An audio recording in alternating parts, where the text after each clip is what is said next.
Hello, and welcome to the Feeling Good podcast, where you can learn powerful techniques to change the way you feel. I am your host, Dr. Rhonda Borowski, and joining me here in the Murrieta studio is Dr. David Burns. Dr. Burns is a pioneer in the development of cognitive behavioral therapy and the creator of the new team therapy. He is the author of Feeling Good, which has sold over 5 million copies in the United States and has been translated into over 30 languages. His latest book, Feeling Great, contains powerful new techniques that make rapid recovery possible for many people struggling with depression and anxiety. Dr. Burns is currently an emeritus adjunct professor of clinical psychiatry at Stanford University School of Medicine. Hello, Rhonda. Hello, David, and welcome everyone to 2023. This is our first podcast in 2023, and it is episode 325. So that means we're wishing everybody happy and healthy and loving and peaceful 2023. And thank you for being with us these last years, assuming you have. And if you haven't, oh well. And just hope we have a lot of fun in this upcoming year. We appreciate all of you very much. Yeah, so we're starting off 2023 with a bang. We have two really incredible guests, Jacob Towery and Michael Luo, and I'm going to introduce them and talk about what the topic is, and then I have two really cool endorsements to read, and then we'll dive into our topic. So Jacob Towery is an adolescent and adult psychiatrist, and he's a therapist in private practice in Palo Alto, California. Jacob attended Duke University for his undergraduate studies and the University of Virginia for medical school, and he did his residency in adult psychiatry at Stanford, and he also did a fellowship in adolescent psychiatry. And Jacob currently serves on the adjunct faculty at Stanford University's School of Medicine, and he is the author of the antidepressant book, which is a practical guide for teens and young adults to overcome depression and to stay healthy. Jacob also does some freelance writing for the New York Times, which is pretty cool. He enjoys seeing his patients, but he also enjoys snowboarding and scuba diving and traveling and reading fantasy novels. He's a big-time meditator, and he loves spending quality time with other human beings, especially his son, which I'm adding. And he and he loves making gratuitously long lists and writing about himself in the third person. And you all can find more about Jacob at his website, which is jacobtowerymd.com, jacobtowerymd.com. So hi, Jacob. How's that com spelled? CALM? Yeah, it should be. That's what it should be. Thank you, Rhonda. Good to see you guys. Good to see likewise. You. I was lucky enough to sit in on one of Jacob's intensives in 2022, and it was a really life-changing experience. I loved every minute of it. That was really fun. It was wonderful having you there. Thank you. And we have another really special guest, Michael Luo. And Michael was much more humble and only wrote me.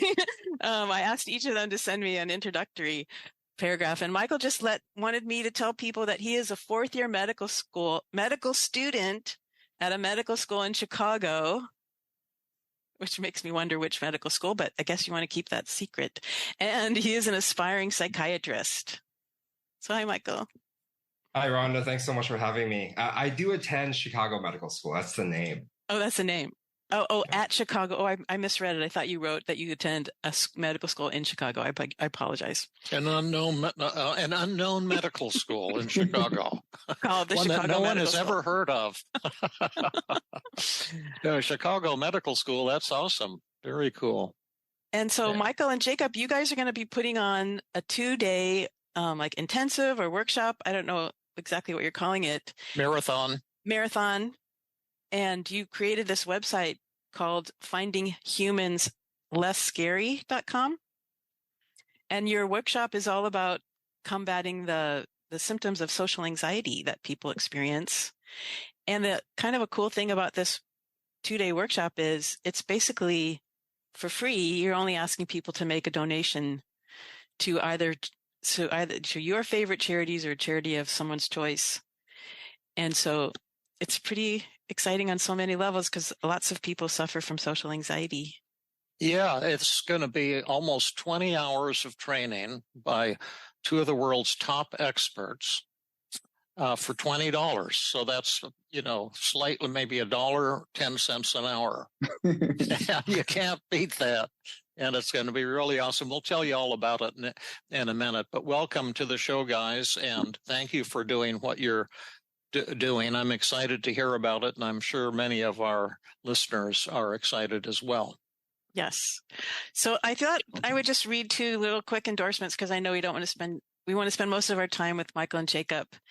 But this is somebody who's a listener from Somalia. And he wrote us, he wrote David, Dear Dr. David, a 22-year-old guy from Africa, from Somalia, who has suffered from depression and anxiety since he was 7 years old, found your holy book, Feeling Good, and I've felt good for the first time in my life. Of course, I can't come to you to say thanks, but were you ever in this part of the world, Dr. David?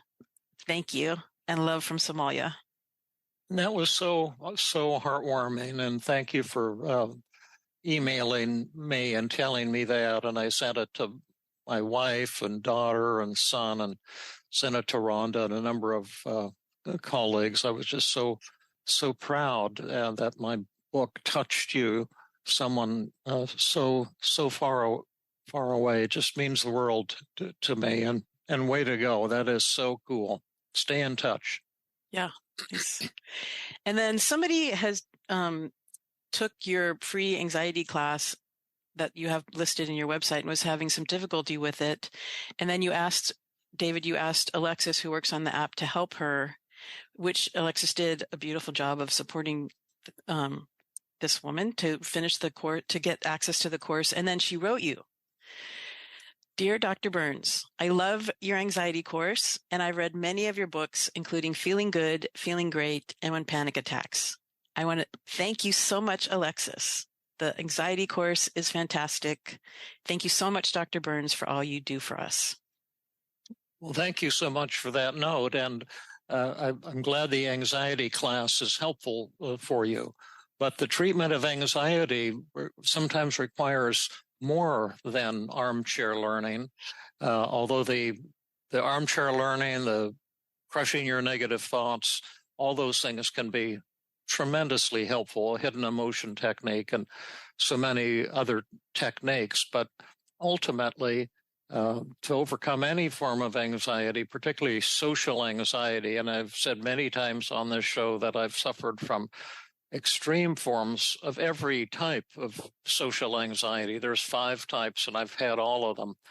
And overcoming them ultimately involves confronting your fears, maybe the last step in the cure.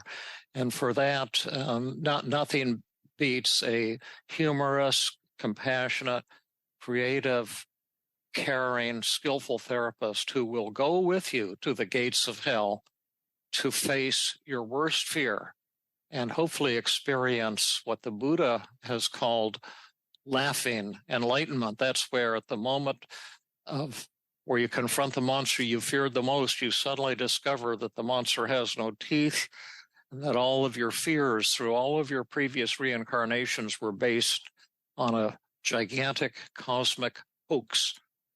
And so with that in mind, we'll introduce our 2 young Buddhas, Michael and Jacob, who will be leading the charge at your shame attacking marathon and other good SH. Stop.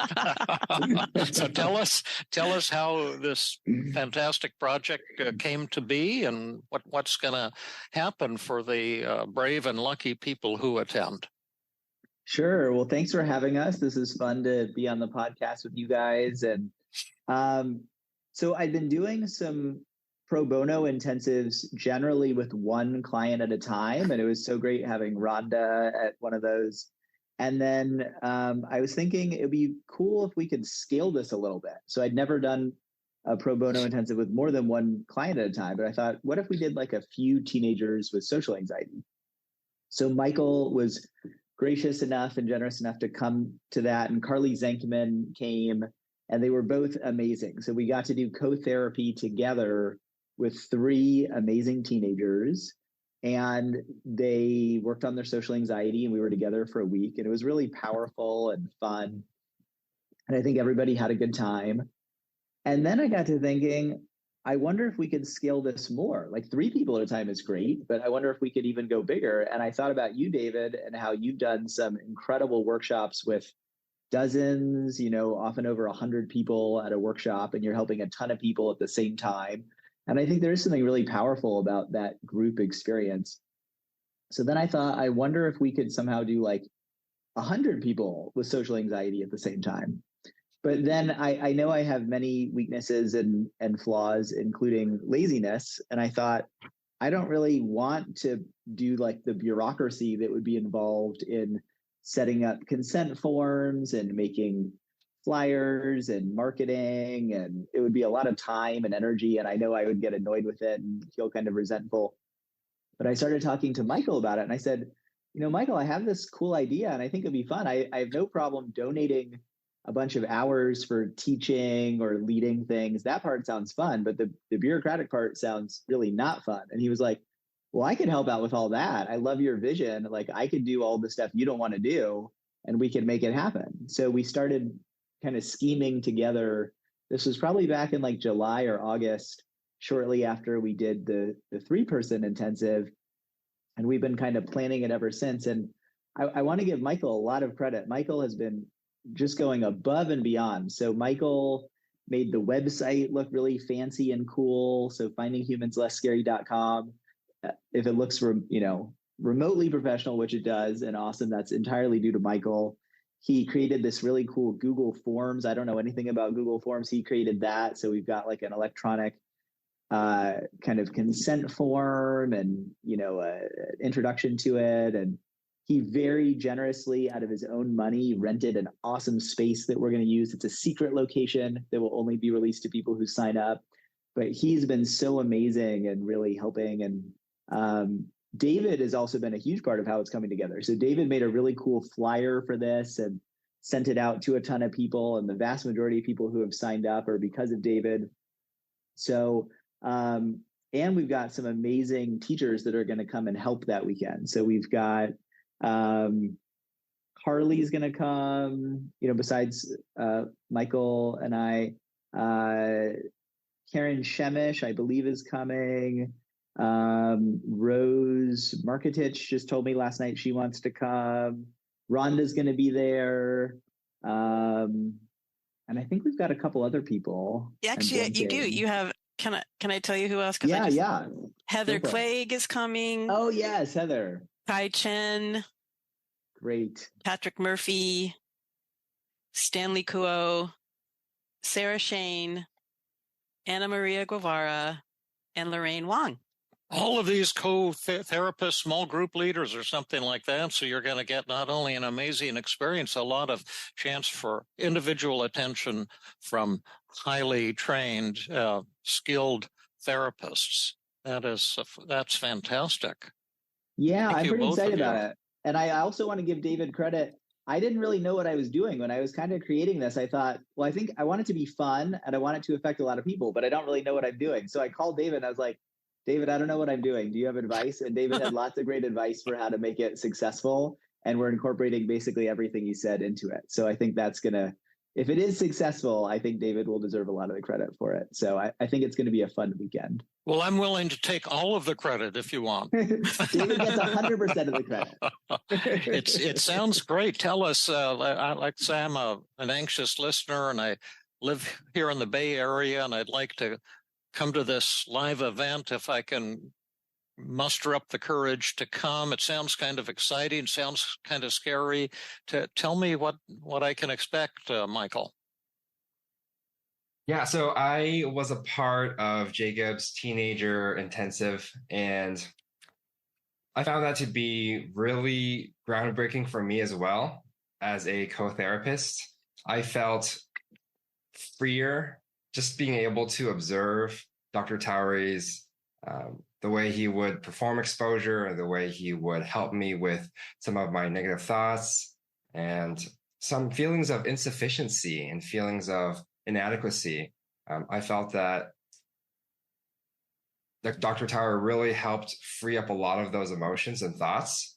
And then when I got it, when the teenagers and all three of us therapists got it all out there, we realized that it really wasn't so scary after all. And since then, I've been able to live a life much freer. I've been able to talk to my attendings at the hospital much freer. And by being able to be more authentic and by being able to be more myself, I've really been able to just live a freer life in general. So I have so much to thank to you, Dr. Towery, and to you, Dr. Burns, both of you, just for a lot of the big changes in my life. That's fantastic. Can you tell us what some of your negative thoughts were? What were you telling yourself? Because what I found is that so many people have, including myself, have struggled with social anxiety or contribute to struggle. And a lot of us are giving ourselves the same kinds of messages. What were they? Yeah. So some thoughts I even have now sometimes when I'm working on this big workshop with Dr. Towery is like, maybe I can't say something to Dr. Towery because it's going to be a mistake, or I have to double and triple check something before I present it to you because I really don't want to waste your time. And sometimes that makes me really self-conscious. It makes me think about things before I say them. And then by doing that, it sometimes makes me feel like I create this filter and it's inauthentic. So that's something that, Dr. Towery might not even know. So it makes you inauthentic because you want to appear professional and not share your insecurities. Exactly. Yeah. And then what would happen if you say, maybe I'll make a mistake and I might waste his time? And then if I did make a mistake or wasted his time, what am I afraid of? What's the worst that could happen there? I think Jacob might think that I'm stupid. No, I mean like a distorted thought. You can't see, but Michael almost fell out of his chair laughing just now. Thank you. I'm glad that didn't come across the wrong way. Yeah. He might think I'm stupid. Yeah. And then what? He might not. Michael, really I think you're stupid. You're wasting my time. What then would happen? Then he wouldn't want to be a mentor to me anymore. I don't want to mentor you. You're not good enough. And then I would feel like I wasn't good enough, and then I should try a different career and that I don't belong in the team community. And we can laugh about those thoughts, but I'm sure they feel very real when you're thinking them, and they seem absolutely valid, maybe. Yeah. And then how do you feel when you're thinking those kinds of thoughts? How does that make you feel? I feel lonely and scared. Yeah. Yeah. Absolutely. I've certainly been there in groups of people. I can remember once I was invited to give a talk at Harvard Medical School, and I thought it was going to be a kind of a small deal. And the night before the talk, there was a reception. I don't know if you like the idea of being at a reception, but there were all these bigwigs there, and I was thinking, what the hell am I doing here? I want to get out of here. These people are in a completely different league, type of thing, and it felt so real and so unpleasant. And I bet a lot of our listeners right now have felt that way, maybe in the last day or two in our Tuesday group, and then I'll shut up because we want to hear what you guys are going to do. But my problems, they overcame my social anxiety, and now I talk too much. So I have to go on lithium or something. But I don't even remember what I was gonna say. The Harvard reception. Well, before your yeah, talk? I mean, I can just remember how painful that was, and I'm sure that I just know that getting freed from that and thinking that everyone else is so great and I'm so inadequate and they're going to find out about me and it's going to be awful. Getting out of that trap is, as you've said, Michael, incredibly liberating. And in addition, it provides you with a path to really develop close and warm relationships using your vulnerability as a bridge to other people. But I think at least what I was going to say, at least 3/4 to 80% of the people in my Tuesday training group at Stanford, and you know this, Jacob, because you've been there and seen it, and you, Rhonda, have seen it and experienced it. Just also have this idea: I'm not important, I'm not good enough, I'm not smart enough. I'm. If people knew how anxious I feel inside, they'd judge me. So tell us more, Jacob, about what you guys are going to do, what some of the fun, zany things are going to be, and what you're hoping for as ways of bringing relief to people in your intensive. And by the way, each year it grows exponentially. So it went from 1 to maybe 100 people this time, and then next year we'll have arranged for you to treat 10,000 people at once. Michael, are you up for it? Yeah, totally. That's a lot of Tony work. Robbins, look out. Jacob is coming and Michael is coming. Yeah, I'd love to answer your question, David. And Michael, I want to say I actually did not know you were having those thoughts. And I think it's very endearing that you've been having those thoughts. And it actually makes me like you even more than I did before. So I feel a little bad. I think, I have so many flaws. I think I probably have contributed to you having those thoughts by maybe giving you the impression that my time is very valuable and, blah, blah, blah. But I actually, I care about you even more than I did before, knowing that you're really invested in making, my time be useful, and you care about what I think of you. And I think that's super normal to have those thoughts and to want, people to like us and to mentor us and stuff. So I'm not going anywhere as a mentor for you. So, Are you thinking David, of coming to our residency program, Michael? Oh, at Stanford University? Yeah. Oh, it would be a dream to get an interview there. At this moment, I don't have an interview invite at Stanford. Oh, it would be great if you came, and then you could join our Tuesday group and all kinds of cool things. Yeah, I don't have any pull there. I'm kind of a pariah at Stanford. Jacob isn't a pariah, though. But you could I join the used to Tuesday. be on the admissions committee. I feel sad that they don't want the adjunct faculty on the admissions committee anymore, but I used to love doing that and would have made a strong push for Michael. And thankfully, he's got some other interviews at great places, but I selfishly hope he comes to the Bay Area and we can have him come to our groups a lot more. Yeah. Right, because you don't have to be a resident at Stanford to come to either the Tuesday group or the Wednesday group. We also have a Wednesday true. group. They're virtual. You could start coming now. Oh. Yeah. I've actually been coming to the Tuesday group for the past 9 months or so. You have? Yeah. Well, I'm very perceptive. Well, how do you like it? It's gotten a lot bigger. Yeah. It's hard to keep track. Yeah. Well, so you don't need to come to Stanford then. Just keep coming to the Tuesday group. Yeah. So what I've really come away with is that having a solid understanding of the 5 secrets of effective communication will kind of guide me to wherever I match into. I know that I'll be okay because I have the tools. Oh, yeah. Yeah, absolutely. Well, tell us what you're going to do. Tell us about some of the fun people you've treated, the fun techniques that you've used. And because I know that the treatment of social anxiety is both deadly serious, but also incredibly fun and hilarious too. Yes, we want it to be fun. So the vast, vast, vast majority of things we're going to be doing are things I've learned from David. So if you read, for example, When Panic Attacks or Intimate Connections, you can get a preview of a lot of the cool stuff we're going to be doing. So our goal is to make this very exposure heavy. So for those who really want to conquer their social anxiety, we're going to be doing a lot of stuff. We're going to be doing smile and hello practice. We're going to be doing shame attacking exercises where we're going to learn how to be less self-conscious and care less what other people think of us. We're going to be practicing self-disclosure and learn how to be vulnerable with other people skillfully.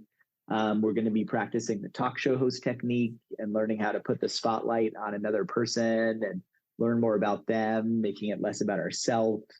We're going to be getting out in the streets of downtown Palo Alto and doing a ton of different exposure things. And then we're also going to reserve time for cognitive work. So we're going to be spending a lot of time learning about the relationship between our thoughts and our feelings and figuring out, like what David was doing with Michael, what are the distorted thoughts that are contributing to us feeling, scared or terrified of other people, and how do you defeat those thoughts?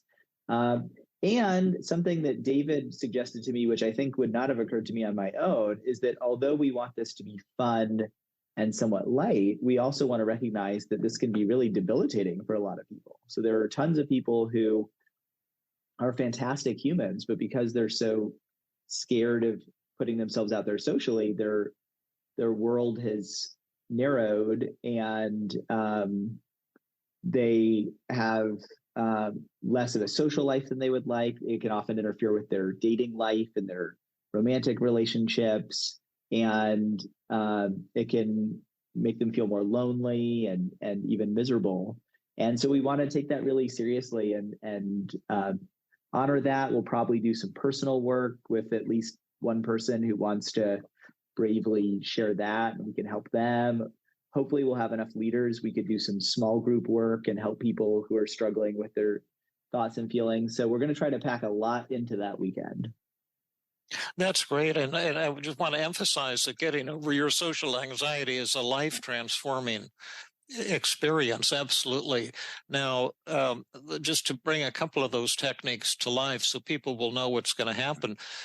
I used to think that smile and hello practice was kind of a cool, okay thing to do. But you were the one, Jacob, who really brought it to life one day when you were in a Tuesday group and you were teaching us about something, and I can't remember what, but you suggested, now let's just do smile and hello practice. And this was just people who had been meeting weekly in person in room 2209 in the Behavioral Sciences building. We probably had maybe 20 people there, or, more or less, maybe 25. And you just said, just start walking around the room and smile and say hello to people, shake hands, just exchange a couple words if you like. And I was thinking, gosh, that's kind of a trivial and obvious thing to do. And then everybody got into it. They started walking around, and it's like they were greeting old friends, and people just found it so exciting. Something as simple as that can be eye-opening if you've got social anxiety, and you mentioned self-disclosure. Rhonda and I met with the Team India group for a 2-hour Q&A just a couple days ago, and I mentioned a self-disclosure exercise that a fellow came to me when I was in Philadelphia for treatment, and he came from New York. He flew on a private airplane from New York, and we have I was at an inner city hospital there, which at the time was called Presbyterian Medical Center, and we had an inner city neighborhood with a lot of drug dealing, a lot of gang warfare, and that type of thing. And then he came in a stretch limousine, and which he parked right in front of the hospital. And he had handlers and bodyguards with him who kind of stood at attention outside the car while he went up to my office. And he owned one of the companies on the New York Stock Exchange. And he told me that he was incredibly wealthy and powerful, and that he was always leading board of directors meetings and meetings with large numbers of executives, and he was always in control And so we felt great. But he said, anytime I'm not in control and it's a spontaneous meeting, I'm terrified. And to tell you the truth, I'm even afraid of being with my wife and children. And I'm always hiding how anxious and uncomfortable I am. And he said, holidays are the worst, like Thanksgiving, or people will be sitting around watching a football game on TV and schmoozing.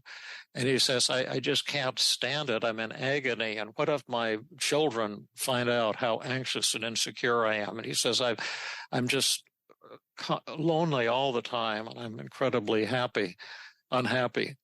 And I said, well, here's what I want you to do now. Because he came for like a mini intensive, like, an afternoon of treatment. Mm-hmm. And I said, I want you to go out and get on the subway.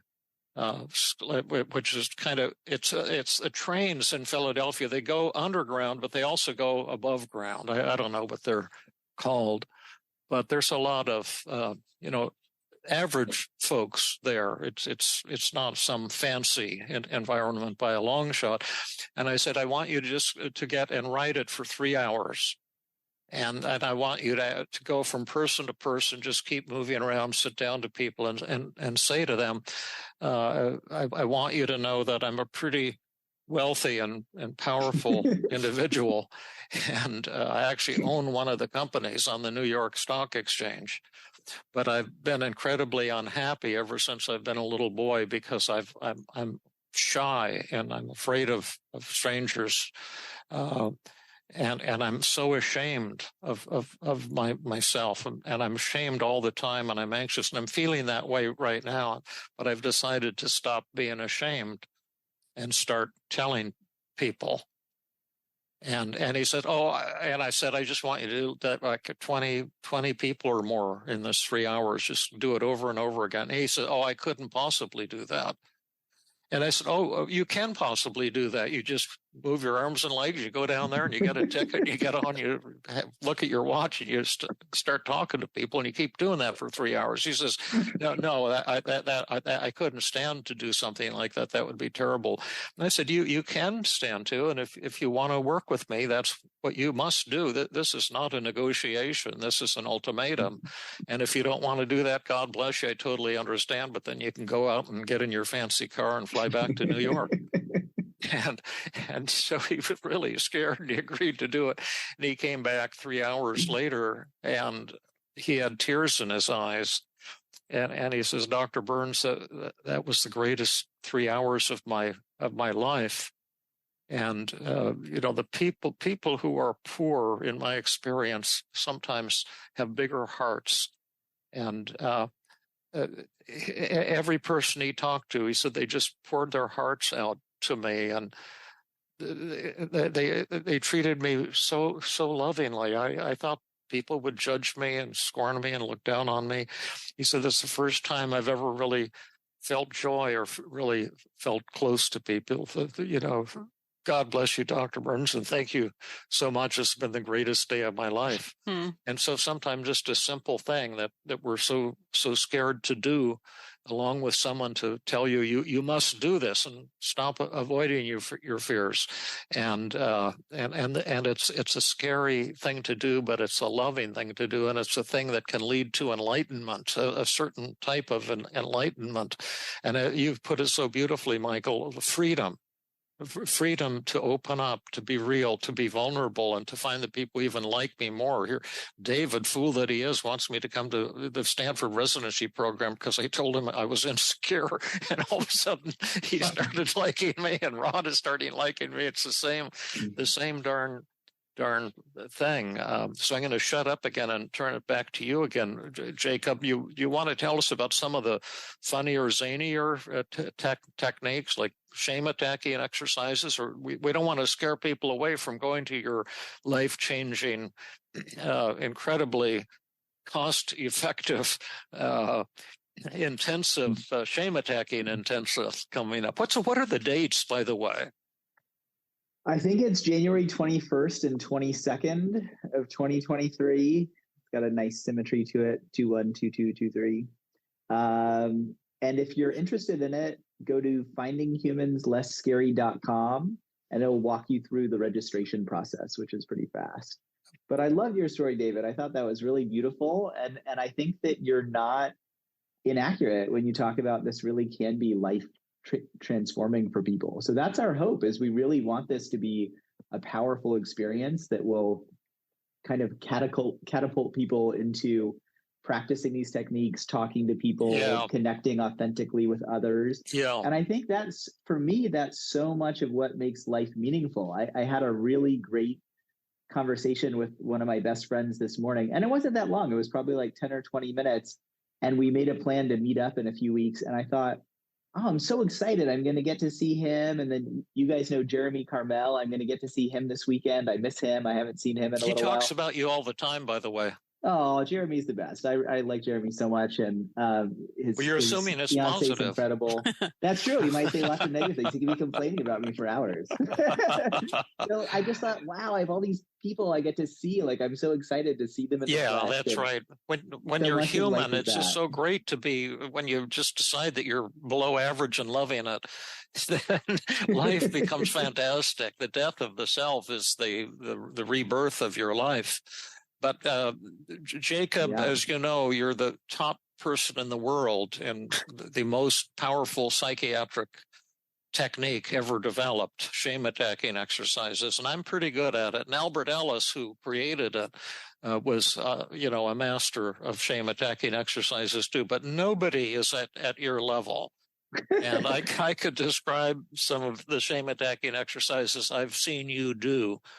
And I will if pushed, but I'd like to hear from you because this is really an art form, but it's a funny, outrageous thing that we do that can be liberating to anyone who's struggled with social anxiety, public speaking anxiety, shyness, and had the fear, like what you were saying, Michael. What if I make a fool of myself? What if I screw up?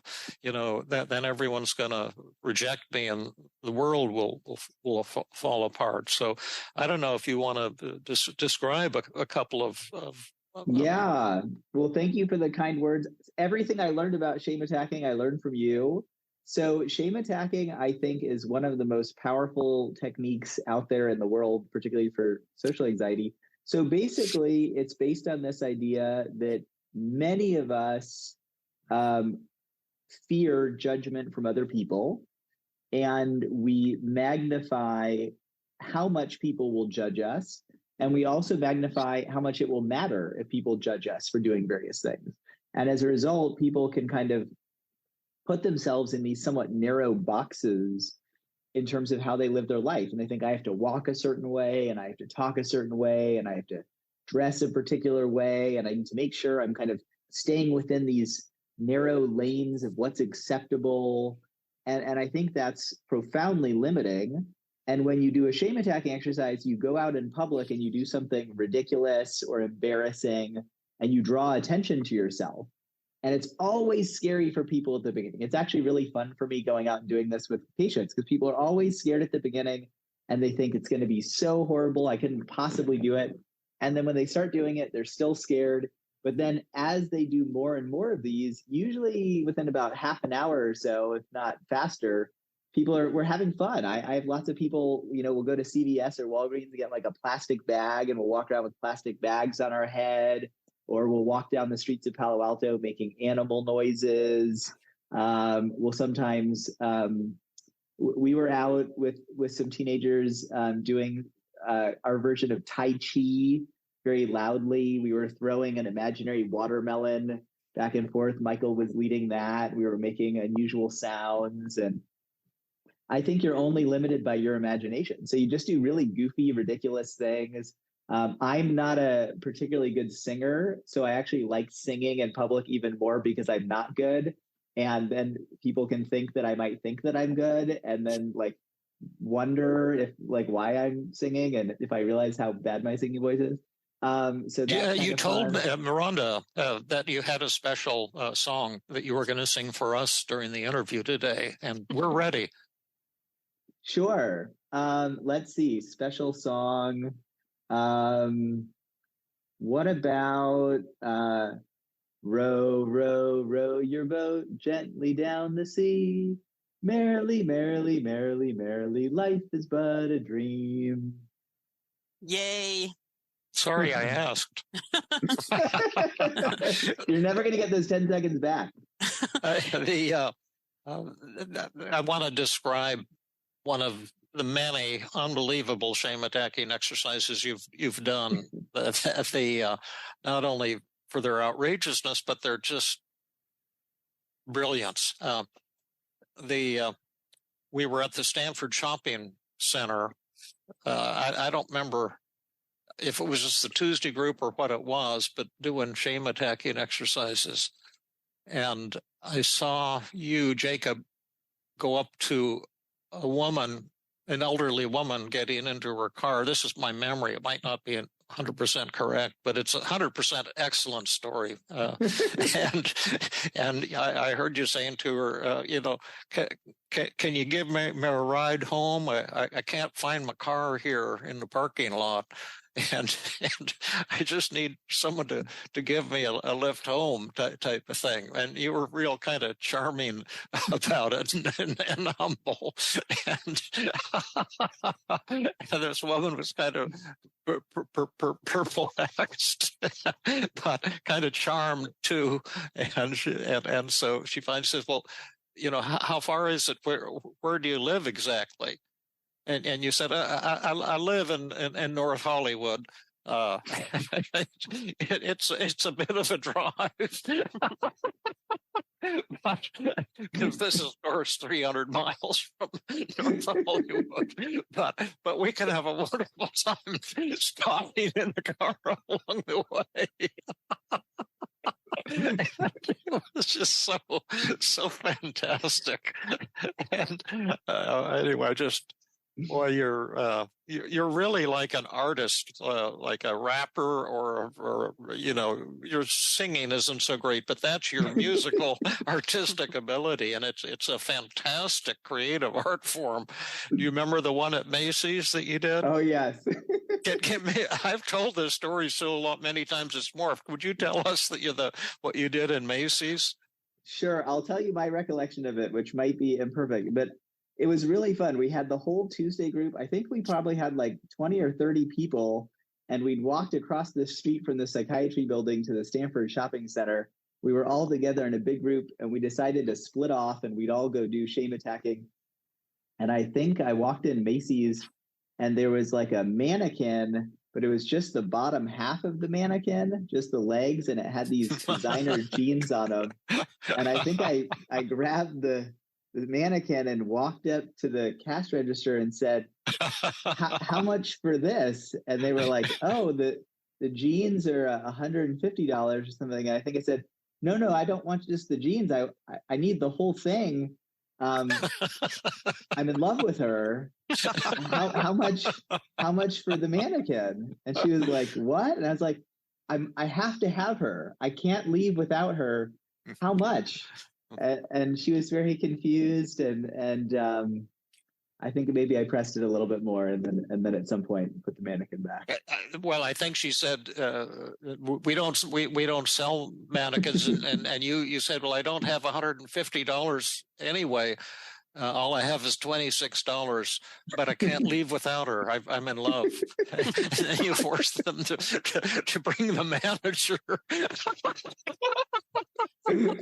talk to the manager. It was just really beautiful. And then do you remember what Manoj? Was this in Victoria's Secret? No, it was after Victoria's Secret. They made me go in and ask for a nippleless bra in my size. That was the shame attacking exercise I had to do. But now when we were in Macy's, when you were finishing up, Manoj, who was this very serious, kind of perfectionistic muscle building guy, a psychiatrist, a really neat guy, was also in our Tuesday group. He came swirling up the aisle wearing a red dress that he had tried on and dancing with the music inside of Macy's.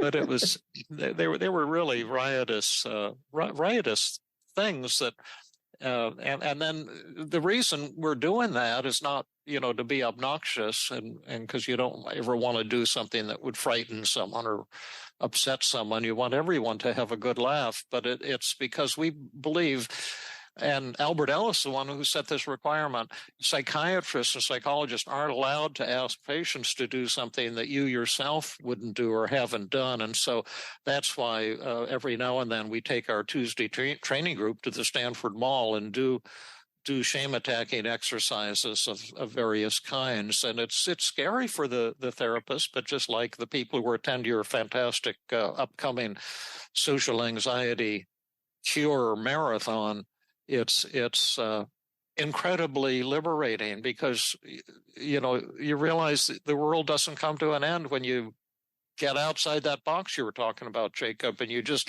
do something totally corny and crazy. Woof, woof. No. Jacob, Yeah, can I ask you a true. question? Yeah, go for it. So, no, you cannot. No, just kidding. Yeah, go for it. well, when people think about social anxiety, sometimes people think about romantic relationships, and you were talking about connecting authentically with others. Do you want people to come in to sign up for the group who are looking for a romantic relationship, or people who have problems with their work relationships or connecting? Yes.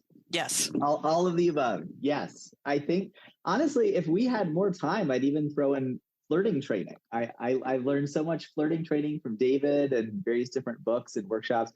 That's a huge fun thing too, is once you feel like you can connect authentically with other people, if you've been missing out on romantic relationships, there's so many fun things you can do once you know how to talk to other people. So that would be really fun. But yeah, if people are struggling with romantic relationships, I think at a minimum, learning how to make eye contact with people, how to greet people, how to bring some humor to situations, how to have conversations with people, I think is a prerequisite. So if you're struggling with romantic relationships, work challenges, having joyful, warm relationships with other people, we'd love to have you join us. One of our most downloaded podcasts of all time was with the woman from Oklahoma. Tyann, yeah. And it was how to get laid using the 5 secrets of effective communication or something like that. And so are you saying that of the people listening to the podcast, if they come to your remarkably fun, skillful, and ridiculously cheap 2-day social anxiety marathon, they'll also be able to get laid more often? Yes. In fact, we guarantee you'll have sex with at least 37 people within 2 days of the workshop, or your money back. Yeah. I had a shame attacking experience with David too. That absolutely petrified me, but I was actually more petrified of David than not doing. What happened? It was after a hike, and we went to a restaurant. It wasn't a dim sum restaurant. I think it was a Thai food restaurant. And he said, go up to that table and ask them to taste the food that they have on their plate. And I thought, oh, there's no way I can do that. There's no way I can do this. But I was more afraid of David's rejection. And so I did. I went up to some really nice man of a family and said, oh, what you ordered looks so delicious. And I'm curious about what I haven't ordered. And I was wondering if I could have a taste of your dish. And I thought if I really thought I was going to faint, or if I didn't faint, I really thought I was going to pee in my pants. And neither of those two things happened. He just said, sure. And he handed me a clean fork and let me dip into his plate. But what I learned from that is just what you said, that my fantasy did not match the reality of what happened. My fear did not match. Yeah, well, we have fears that dominate us. Well, thank you so much, guys, for a delightful thing, and I would encourage all of you. This is going to be a very unique experience, and so if you or a son or daughter or colleague is struggling with social anxiety, go to the website, which Rhonda will now repeat the name of, and you'll find it in the show notes. FindingHumansLessScary.com. Correct. and learn all about it. The only charge for 2 days of incredible experience is a $20 donation to to a charity, a nonprofit of your choice, and it'll blow your mind. And then afterwards, tell us the impact that it made on your life. Maybe we'll have a few comments or from people who attended your amazing and creative and healing upcoming workshop on January, I think 20, 21, and 22, or 22. 21 and 22. 21 and 22, yeah. January 21 and 22. It's coming up soon, so act fast. I'm sure the space in the hall you're renting is limited. So if you're halfway interested, sign up today and get ready to change your life in a really positive and beautiful way. And our final words are incredibly important and moving and inspirational, and will now be said by Michael.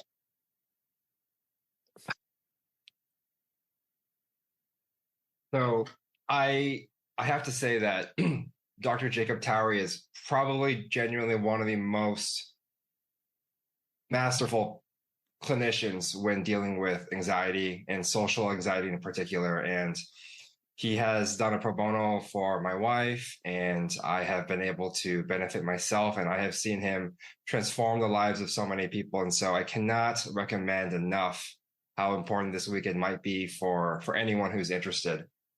And I think it can be a life-changing moment for you if you really buy in, if you really choose to put yourself out there, and if you really choose to face your fears. And we're going to be there with you every step of the way. We've listed a couple of crazy, scary examples of shame attacking here today. And we're excited to do some of that with you. And we just can't wait to meet you and to just have a great weekend together. Thank you so much, Michael Luo and Jacob Towery.